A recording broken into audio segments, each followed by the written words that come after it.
kasi.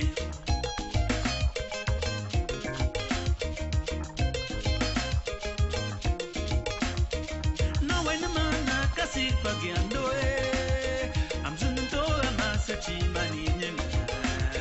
Nabi naman namang kumiway sa ngange. Anamang chota ba na wale sa fuma.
For that one from the northwest region of Cameroon. They call it Njang, for those of you who don't know, and that is the typical dance of the northwesterners, as they call them.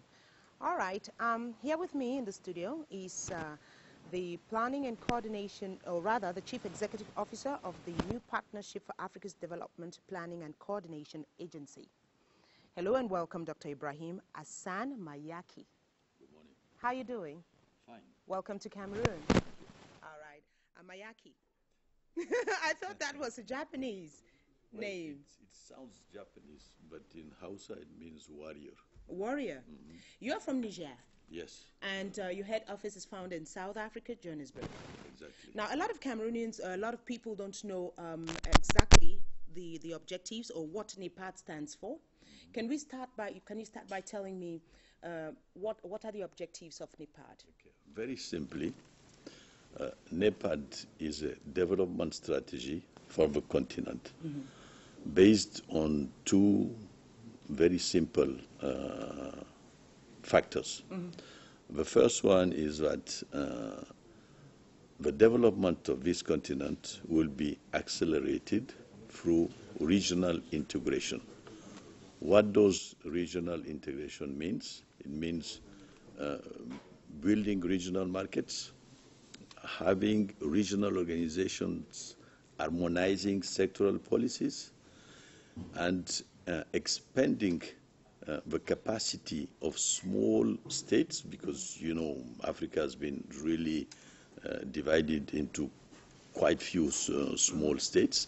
So bringing the capacities of these small states to share their growth strategy, to share their poverty reduction strategy.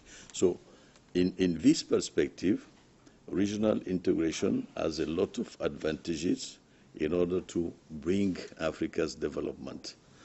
If you look at India, India is a huge subcontinent with around 1 billion and some few hundred million inhabitants.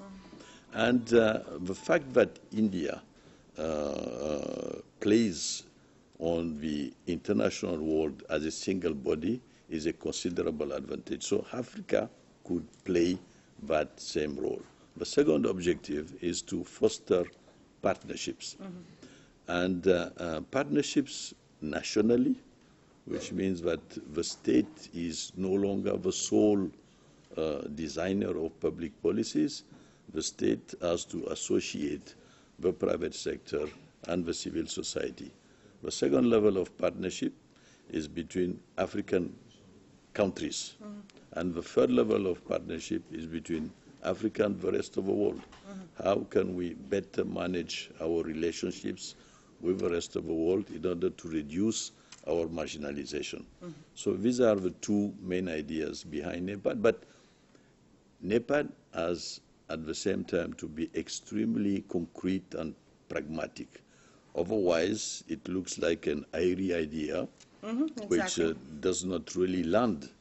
So, and this is why we do concentrate on two main sectors. The first one is agriculture, and the second one is about infrastructure, which means energy, transport. That was what I wanted to hear, because when I heard you talking about the objectives of NPAD, I was asking myself this. It seems as if I'm getting the objectives of the African Union. I understand that NPAD is an institution of the African Union, but until you came down to talk about the two strategic areas in which NPAD focuses on, I was kind of confused. Thank you. So you're on agriculture and infrastructure. And that takes us to talk about what brought you to Cameroon. I understand that you're organizing a big event that has to do with agriculture. Can you tell me more about that? Yes. In the last 10 years, Africa has been making progresses in agricultural development. Slow progresses, but still progresses. It is mainly due to the implementation of a global framework, which is called CADEP, the Comprehensive African Agriculture Development Program. This policy framework was designed by the African Union, and the role of NPAD is to implement it. How do we implement it? In working closely, in close cooperation with the regional economic communities and the countries. We fill a policy gap by helping the regional economic communities and the countries better design their policies. But once this has been made, we need to make sure that the policies are implemented, which means appropriate resource mobilization and appropriate implementation, practical implementation mechanisms. The meeting we are holding in Yaoundé brings together 27, 28 African countries, all the regional economic communities of the continent, private sector and civil society actors, and our development partners. And the main idea is to look at the constraints of implementation and then draw a concrete roadmap. Because agriculture is the main point of entry if we want to create growth and reduce poverty. And I understand that NPAD is there to help, guide government policies into effective agricultural development. But do they act as a police? Is that a police, something like a check behind every policy you make? Or you just draw the policies, you say, okay, go ahead and do what you like? We have monitoring and evaluation mechanism, which are defined in close cooperation with regional economy communities. And it's on the basis of the feedback information that we get from our monitoring and evaluation mechanism, but we adapt the policies. Now, let me say just one word on the issue of resource mobilization. We have been depending on external aid, most of sub-Saharan countries for quite a long time. Aid is not the solution. The solution is to have a sound policy and then rationalize our own domestic resources.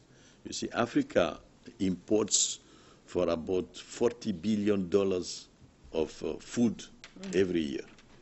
These $40 billion come from your pocket and my pocket. So the issue is not really about how aid can help to solve.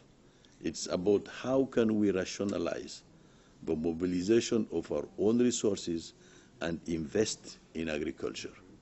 And that's a sound investment in agriculture linked to sound policies will absolutely bring the development of this continent.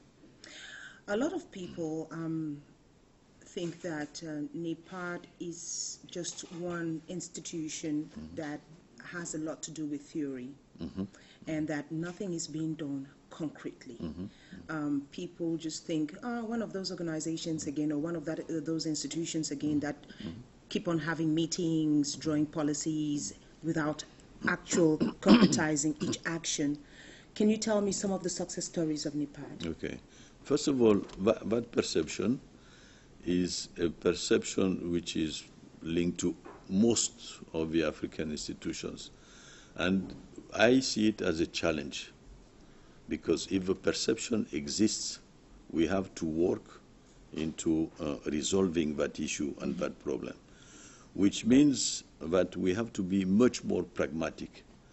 Africans are tired of speeches, framework, and institutions. They want results on the ground. And this is why we did concentrate on agriculture on the first hand, because we can be evaluated on how we increase productivity, how we have we reduce food insecurity. We can be evaluated on that very concretely. But the second sector is infrastructure. And in infrastructure, we did a lot in the past with African Development Bank. More than $10 billion have been invested in concrete roads and bridges and so on. But we still need to do much more. And presently, in the next 3 years, we have chosen 7 regional projects. Projects associating countries and regional economic communities, like the gas pipeline coming out of Nigeria through Niger and going to Algeria, like the road and rail projects between Brazzaville and Kinshasa, like the North-South corridor in in southern Africa, like the Dakar-Djibouti corridor with very specific